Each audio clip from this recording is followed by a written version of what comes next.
Pulso Económico, que hoy parece un programa de exploradores buscándole el pulso a la economía sin sabérselo encontrar. El IBEX 35, la sesión de hoy, la tercera que encadenamos con caídas importantes hoy, 2,66, 6.474,4 el índice general. Algunas, muy pocas, solo dos, hoy han mejorado posiciones. Es el caso de Celnex, que recupera un 0,6%.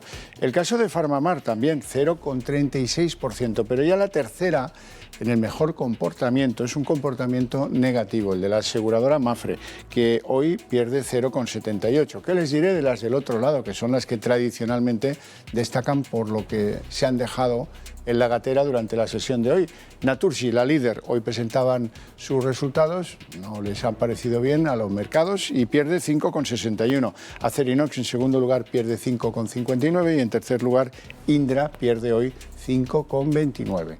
Vamos a los temas que vamos a desarrollar durante el programa.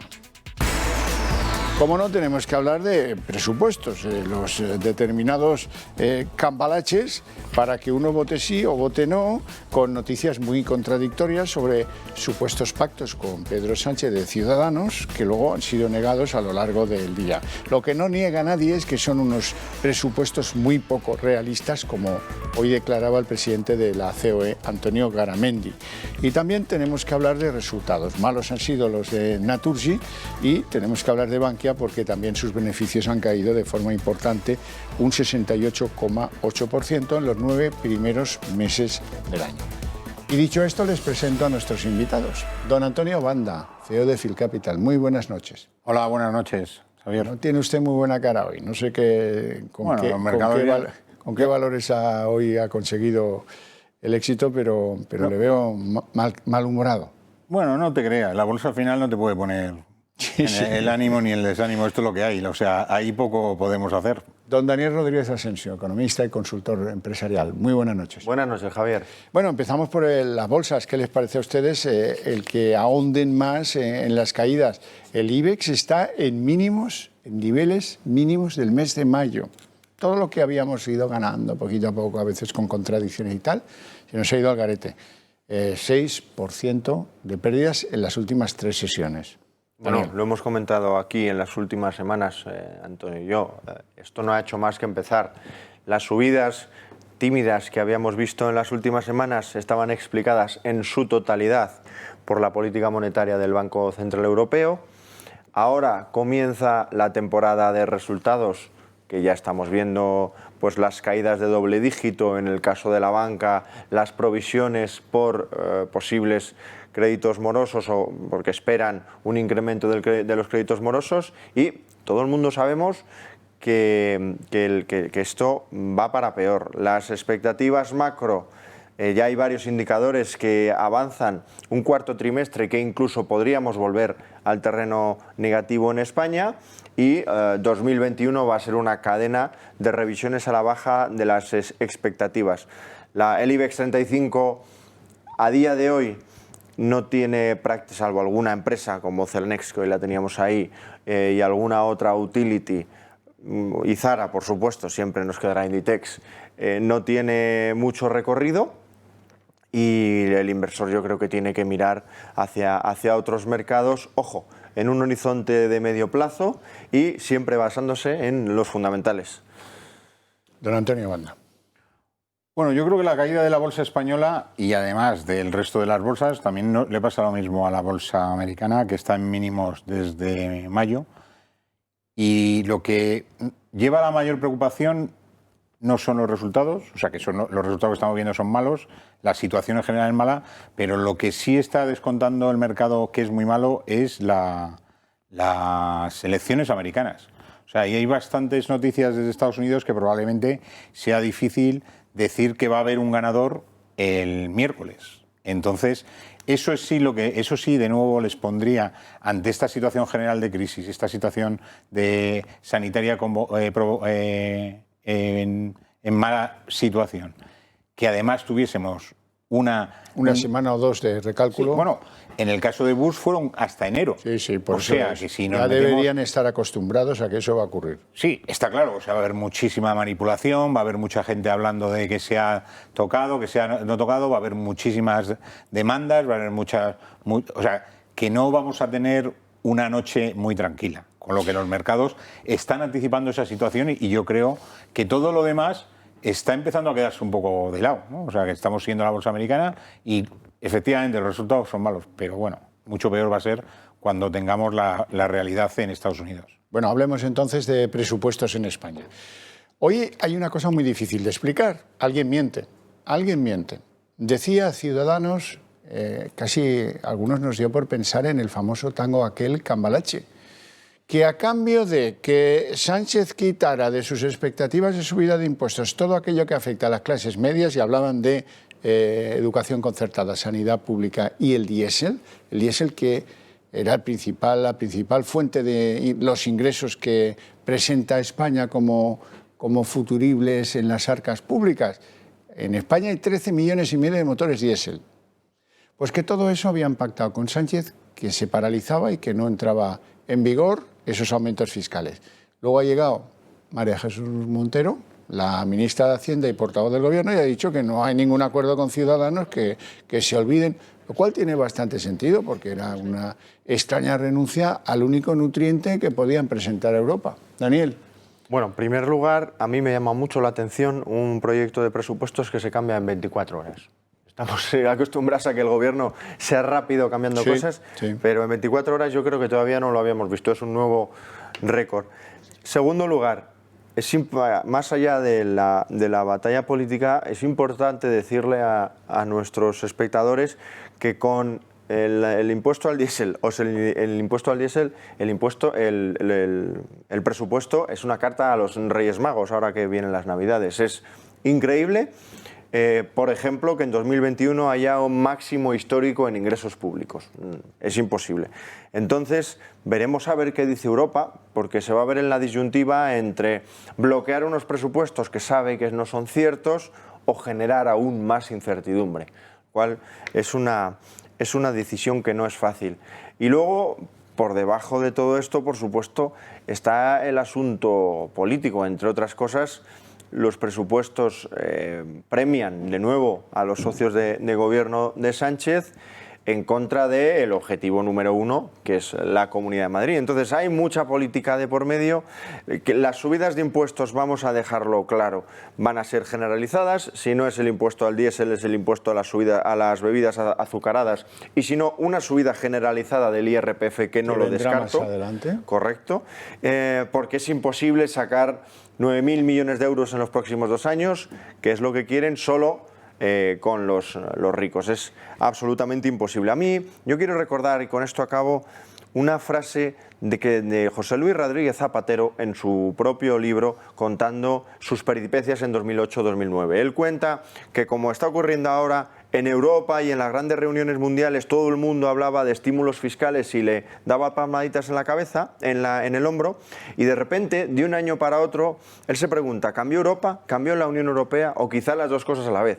España se había convertido en un riesgo sistémico y España partía de una situación mucho mejor que la actual. Para mí el nivel de alerta ya es naranja, casi rojo, y nos estamos dirigiendo con estos presupuestos hacia el mayor rescate de toda la historia de la Unión Europea. Don Antonio, ¿cómo ves estos presupuestos y sobre todo estos regates entre Ciudadanos y el Partido Socialista? Bueno, fundamentalmente veo que no son creíbles, ¿no? O sea, han hecho unos presupuestos de última hora, se han preparado para intentar llevar a Europa a algo y que Europa se lo permita y se lo admita. Yo creo que Europa no está dispuesta, sobre todo hablando de ingresos, unos ingresos que es imposible que los consigan, unos gastos que además han incrementado a lo bestia. O sea, tenemos los datos ahí de pensiones y de funcionarios con subidas que van a estar absolutamente prohibidas por Europa. O sea, yo estoy de acuerdo con que nos van a intervenir sí o sí. O sea, lo que estamos viendo es si nos van a intervenir antes de Navidad o si nos van a intervenir en el primer trimestre del año que viene. Porque esto, desde luego, para Europa representa pues como unas fotocopias de algo que yo creo que son incapaces de leer porque no tiene ninguna base presupuestaria, ¿no? Entonces, salirse y ir con unos presupuestos populistas solamente por intentar sacar el pecho, Europa desde luego no está por la labor de admitir esto. Algo que tendrían que aprender los partidos que están coqueteando con Sánchez sobre si negocio contigo y a lo mejor te apruebo los presupuestos, que pueden incurrir en el inmenso ridículo de que en Europa produzcan una reacción muy desfavorable. Hoy decía que los presupuestos son irrealistas el propio presidente de la COE, Antonio Garamendi. Los tenemos que estudiar. Nosotros pensamos que son poco realistas, lo digo con toda claridad. Pensamos que la economía no va a crecer un 9% y pensamos que el déficit no va a ser un 7%, posiblemente va a ser mayor, lo que significa que va a haber un desfase. Pensamos que no es el momento de subir impuestos porque incluso en los demás países, Francia, Reino Unido, etcétera, justamente los gobiernos lo que están es bajando los impuestos, es el momento de ayudas. Por tanto, bueno, luego comentaremos, tenemos que estudiarlos lógicamente, pero pensamos sinceramente que bueno, vamos a ver cómo se desarrolla. Y luego, bueno, hay otro punto de inseguridad y es el que, hombre, ver al vicepresidente del gobierno decir que va a hacer una ley que va a ser la ley más intervencionista de Europa en los alquileres, pues también nos preocupa. Ya sabemos lo que va a pasar con Madrid y con el confinamiento perimetral. Sí, es que justo Garamendi estaba diciendo que son irrealistas y para empezar no plantean ni tan siquiera un escenario con lo que está ocurriendo ahora mismo, que es que por ejemplo en Barcelona, segunda comunidad por el PIB, puede hacer un confinamiento domiciliario. Menos mal que en este país tenemos una presidenta regional que se llama Isabel Díaz Ayuso, que acaba de decir que ella solamente va a cerrar Madrid si el gobierno permite hacerlo viernes, sábado y domingo, es decir, los puentes. ¿Por qué? Porque es cuando más movilidad se produce y de esa forma se busca el equilibrio entre la salud, sobre todo con el resto de regiones, y la economía.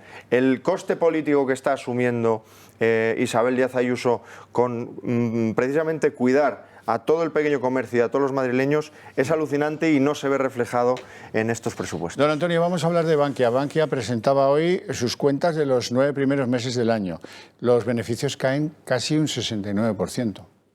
Sí, Bankia y en general toda la banca, a medida que está presentando los datos, tiene un problema, ¿no? O sea que efectivamente la ayuda que ha tenido desde el Banco Central Europeo incrementando su liquidez no la ha llevado a incrementar los beneficios, ¿no? O sea, tienen unos problemas increíbles de ajuste de margen y ese ajuste de margen o lo haces mediante crecimiento de negocio o si no te va a seguir perjudicando. Además, tienen muchísimas revisiones y dotaciones a pérdidas pendientes y a posibles impagos en toda la parte de créditos, ¿no? Y eso están empezando a dotarlo y los datos son malos, pero probablemente los de cierre de año sean mucho peor.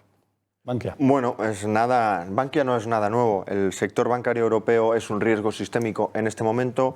Tenemos a Alemania y Deutsche Bank que no hizo una reforma del sistema financiero en la anterior crisis y ahora puede pasar factura. Tenemos a Italia hecho un Cristo y, por desgracia, España, que sí hizo una reforma positiva. La evolución en el medio plazo puede llevar a que estos resultados sean una anécdota. Tenemos que recordar que Banco Santander y hay muchos bancos que han presentado resultados, son muy negativos y todo eso se produce en un entorno en el que el Banco Central Europeo está imprimiendo dinero a máximos históricos, 750.000 millones de euros. Fue el último plan. La solvencia está puesta en entredicho y, insisto, las ratios de morosidad pueden crecer a máximos históricos en una cuestión de medio año. Hoy anunciaba el Banco Sabadell que va a tener que recurrir a 2.000 personas de su plantilla en ERES. Y hablemos de Naturgy, don Antonio. Hoy han anunciado que ganan 490 millones, un 45% menos, y esa es la razón por la que hoy resultan los más perjudicados en el cierre de la bolsa del día de hoy. Bueno, ¿cómo ha visto los datos de Naturgy? Los analistas estaban esperando unos resultados bastante menos malos. Yo creo que han hecho dotaciones. Es verdad que los datos son 45% menos, pero el trasfondo de las cuentas está diciendo que, bueno, que han hecho unos ajustes para que esto sea un 45% menos. Si hubiesen quitado esos ajustes, estaríamos hablando de lo que esperaba el mercado, que era en torno del 20%. Yo creo que revisarán esos datos y lo que están presentando y están preparando son unos datos que cierren el año con mejor situación que lo que ha tenido ahora.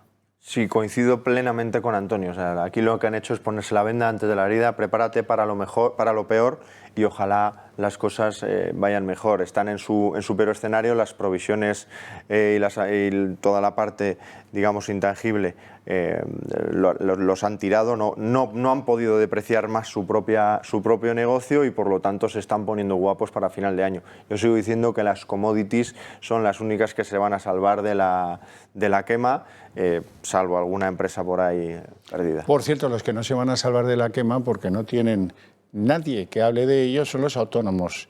Damos por hecho, o dan por hecho los de las asociaciones de los autónomos, que la segunda oleada de la pandemia se lleve por delante a 300.000. 300.000. Y consiguientemente, si alguno tiene empleados, pues también se irán todos por el pedregal abajo. Daniel. Pues efectivamente, una vez más, en este sistema de bloques organizados frente a bloques desorganizados, quienes pierden son las pymes y los autónomos que dedican su tiempo a sacar adelante su negocio y a mejorar la vida de la gente. Tenemos que recordar que España ha perdido 100.000 empresas en el último año, es decir, más que todo Estados Unidos, y desde que comenzó la pandemia unas 85.000, más o menos. Los autónomos en el último mes estaban repuntando, pero hay que recordar que hay 1.350.000 que siguen cobrando la prestación extraordinaria. Entonces, don Antonio, brevemente.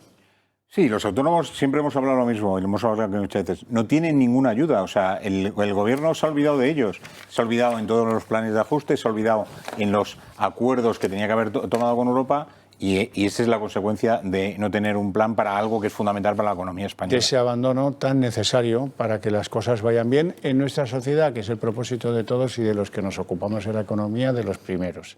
No tenemos tiempo para más, lo dejamos aquí. La cita será mañana a las 6:30 aquí como un clavo para ofrecerles lo sanitario, lo político y lo económico en este programa que hacemos con mucho cariño para ustedes.